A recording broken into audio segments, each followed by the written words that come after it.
La gestion des plurilinguismes ou des bilinguismes, c'est-à-dire en fait la gestion de langues en présence dans des situations particulières, comme par exemple les situations de conflits linguistiques ou des communautés linguistiques, on va dire antagonistes, entretiennent autour de la langue des rapports violents parfois. Je pense par exemple à la Belgique d'aujourd'hui et avec ce qui s'y passe en matière politique. Je pense aussi à d'autres situations moins violentes, mais qui ont requis, elles aussi, des actions, des interventions, on va dire, des gestions des langues en présence. Comme par exemple la Yougoslavie de l'époque de Tito, avec cette mosaïque de langues et de nationalités et de communautés linguistiques donc qu'il fallait fédérer et dont il fallait gérer la pluralité et la diversité linguistique. On peut penser aussi, puisqu'il en sera question dans cet exposé, on peut penser aussi à la situation de l'Espagne au sortir du franquisme où, à côté de l'espagnol, qui avait été la grande langue, on va dire, qui a eu toutes les faveurs du franquisme pendant 4 décennies, à côté de cette langue prestigieuse, bien entendu, 3 autres langues minoritaires ou communautaires, au sein de communautés linguistiques, qui sortaient du franquisme maltraités, précarisés. Le galicien, le basque et le catalan ont eu besoin d'une aide, on va dire, institutionnelle pour redresser un petit peu la barre et faire en sorte que la situation redevienne plus normale qu'elle ne l'avait été sous le franquisme. Donc, qui dit gestion des langues dit au moins 2 niveaux.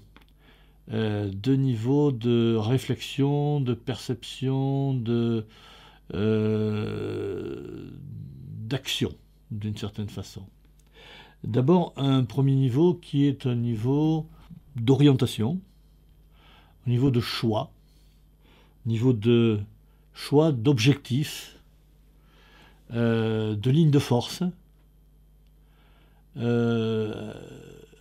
et qui présuppose bien sûr un diagnostic sociolinguistique. C'est le niveau de ce qu'on appellera la politique linguistique, qui est un niveau non pas d'action concrète, mais d'action programmée. En général, quand on parle de politique linguistique, on parle de politique linguistique appliquée à un État, mais on peut parler de politique linguistique également appliquée à une collectivité territoriale comme la région, comme la commune en Suisse, ou comme le district en Finlande, ou comme le canton également en Suisse, etc., ou comme la communauté autonome aujourd'hui en Espagne. Les politiques linguistiques sont du ressort, on va dire, puisque souvent ce sont des actions d'État. Les politiques linguistiques relèvent en général des pouvoirs publics, des politiques publiques donc. Mais pas uniquement. Pas uniquement. On sait que des associations, des groupements d'individus, des organisations non gouvernementales ont joué un rôle important dans les décisions de politique linguistique. On peut penser, par exemple, à la Charte européenne des langues régionales ou minoritaires, qui a, en matière de politique linguistique, orienté un certain nombre d'actions des divers États vers une prise en compte des réalités plurilingues des États sous l'égide du Conseil de l'Europe. Encore une institution, bien entendu. Hein. Mais les ONG ont joué en la matière un rôle important.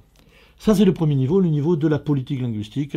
C'est le niveau des, on va dire, des macro-décisions, le niveau des orientations, des choix, des objectifs. Le deuxième niveau, c'est le niveau plus concret, le niveau des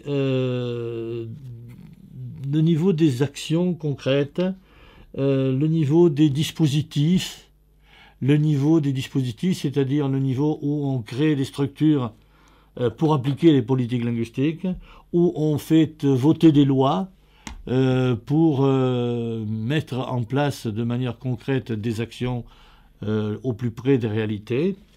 Donc, ce niveau-là, il est appelé de diverses façons.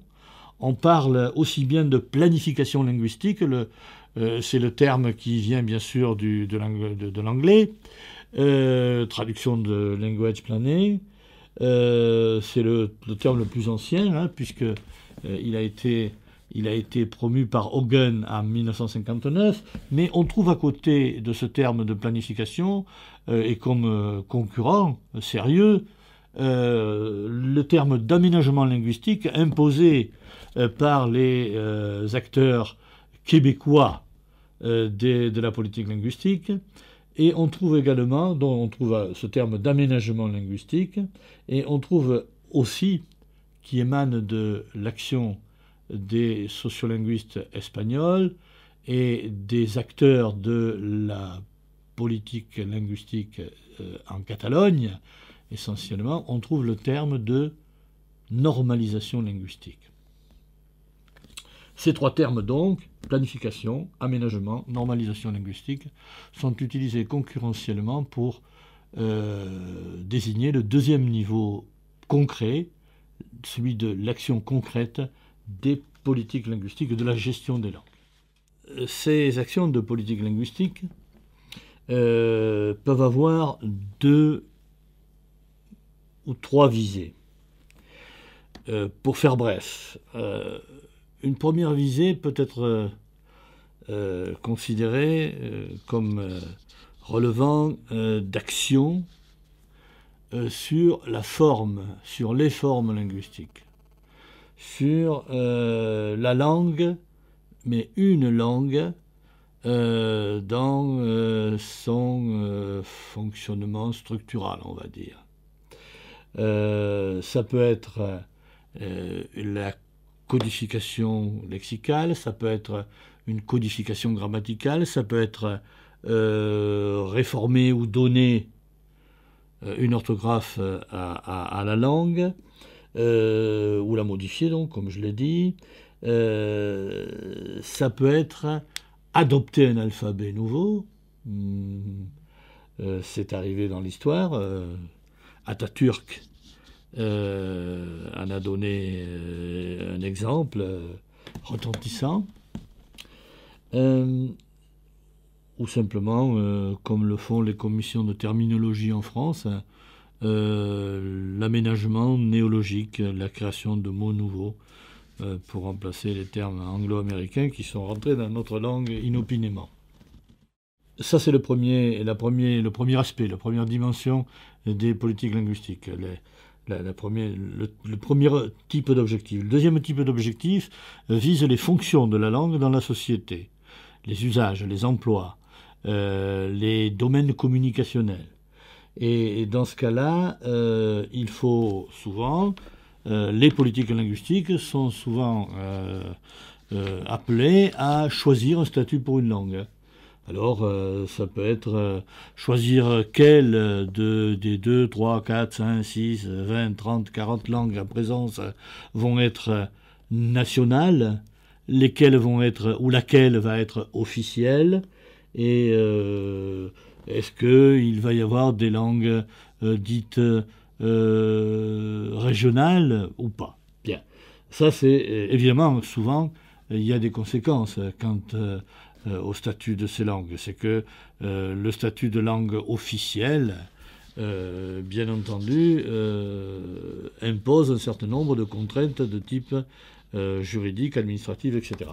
Et puis, il y a un deuxième aspect dans cette action sur le plan des fonctions sociales de la langue, c'est les divers domaines dans lesquels on souhaite que les langues, ou plutôt telle langue plutôt que telle autre, soient présentes ou soient hégémoniques. C'est le cas par exemple à l'école, c'est le cas dans les commerces, dans les médias, dans l'administration, dans la justice par exemple.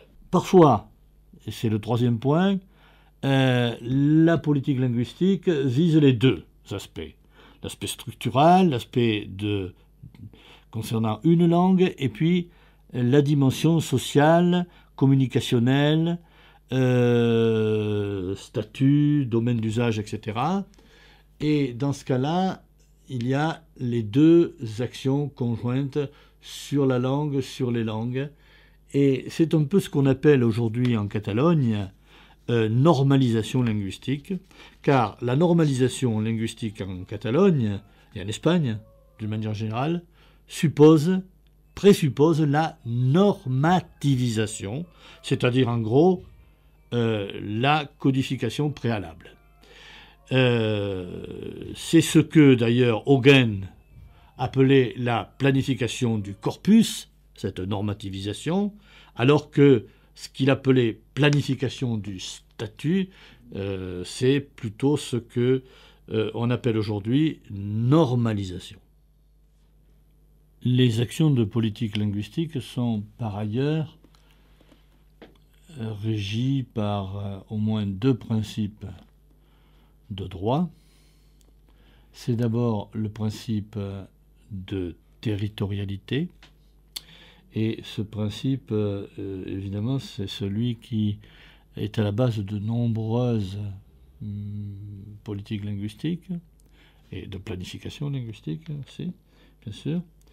Ce principe de territorialité suppose la territorialisation de la gestion du bi- ou du plurilinguisme, qu'il s'agisse d'une gestion communale, d'une gestion cantonale, d'une gestion sur le plan de l'État, sur le plan de la région.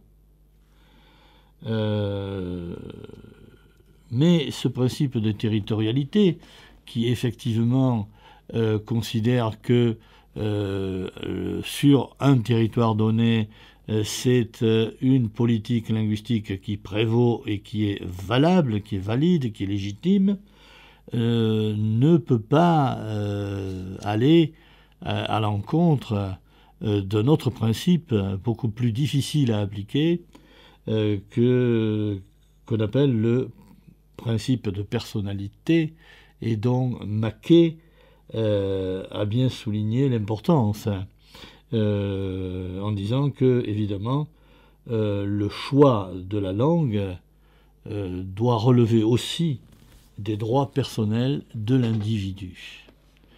Et il est clair que c'est cet aspect-là, ce principe juridique-là, qu'il est le plus difficile d'appliquer lorsqu'on met en œuvre une politique linguistique qui, à l'évidence, est 9 fois sur 10 territorialisée. Une dernière chose concernant non plus les aspects concrets des politiques linguistiques, mais leur dimension idéologique. Car, bien entendu, les options en matière de gestion des langues ne sont pas des options neutres, innocentes.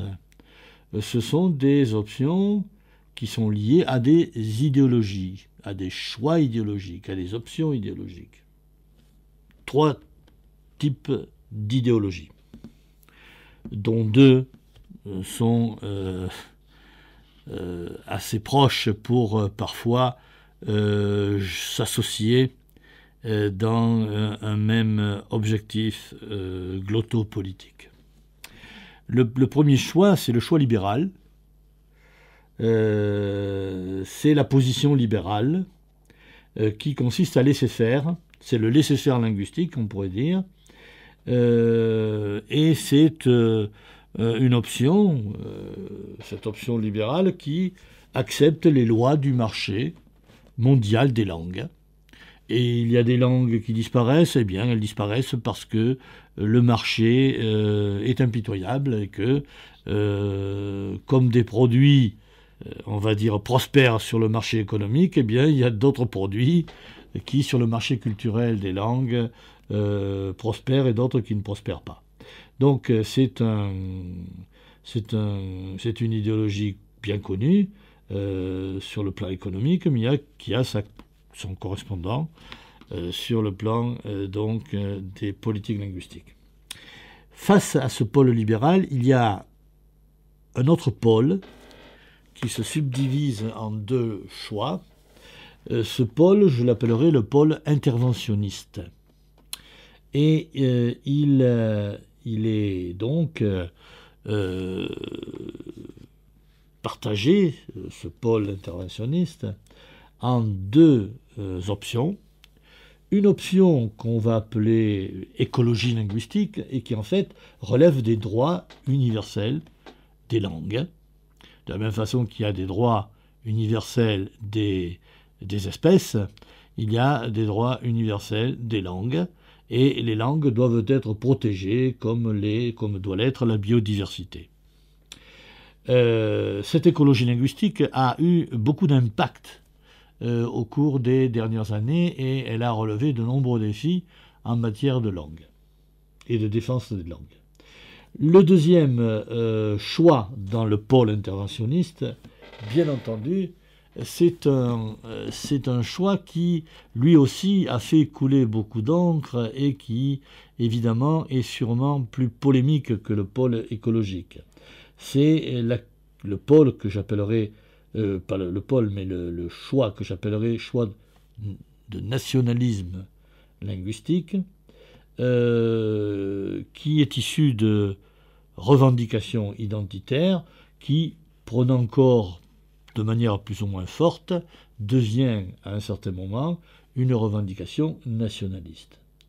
Et évidemment, ces deux choix à l'intérieur du pôle interventionniste, comme je l'ai dit il y a un instant, sont des choix qui peuvent se conjuguer et s'associer pour une action vigoureuse de politique linguistique. C'est ce qui se passe vraisemblablement dans un certain nombre de pays où des groupes revendiquent au nom de leur identité le maintien d'une langue, mais en même temps s'appuient sur l'écologie linguistique pour obtenir gain de cause.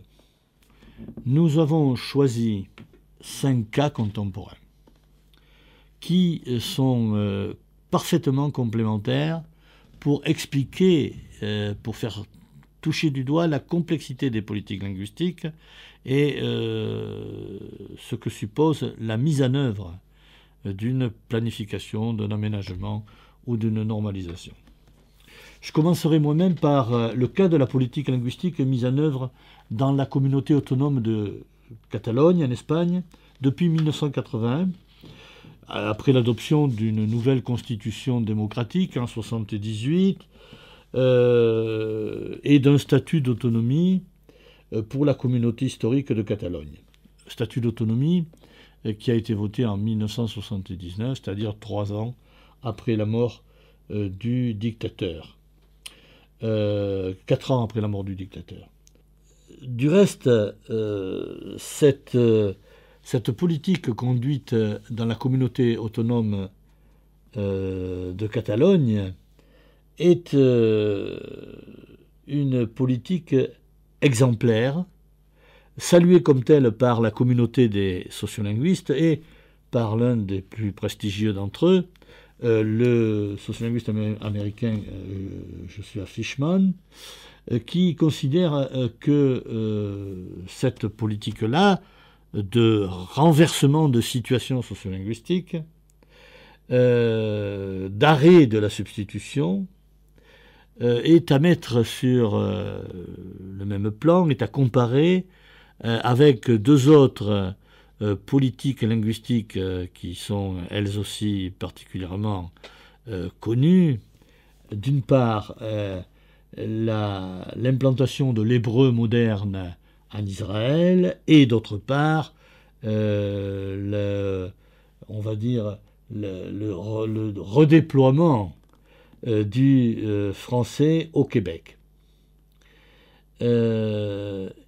Évidemment, les trois cas soulevés ou désignés par Fishman de succès, on va dire presque miraculeux, en matière de politique linguistique, sont inspirés par une forme de nationalisme linguistique majoritairement non indépendantiste et qui a su s'appuyer sur un large consensus. C'est le cas, évidemment, d'abord de la communauté autonome de Catalogne, mais c'est le cas aussi, d'une certaine façon, du Québec, où le nationalisme a fortement joué en faveur de la politique linguistique de reconquête des usages du français. Ça, c'est le premier cas qui sera analysé. Un deuxième cas de politique linguistique mise en œuvre récemment et qui pourrait être rapproché pour des raisons géographiques, géopolitiques de celui de la Catalogne, c'est celui d'une autre communauté autonome d'Espagne, la Galice, en apparence proche donc, similaire, mais qui présente en fait des différences très importantes, dues en particulier à l'état des représentations, de l'imaginaire collectif, des attitudes bien différents, cet état de celui de la Catalogne autonome, où le sentiment identitaire, je l'ai dit, a suscité une loyauté sans faille dans la communauté linguistique catalonophone, ce qui est loin d'être le cas.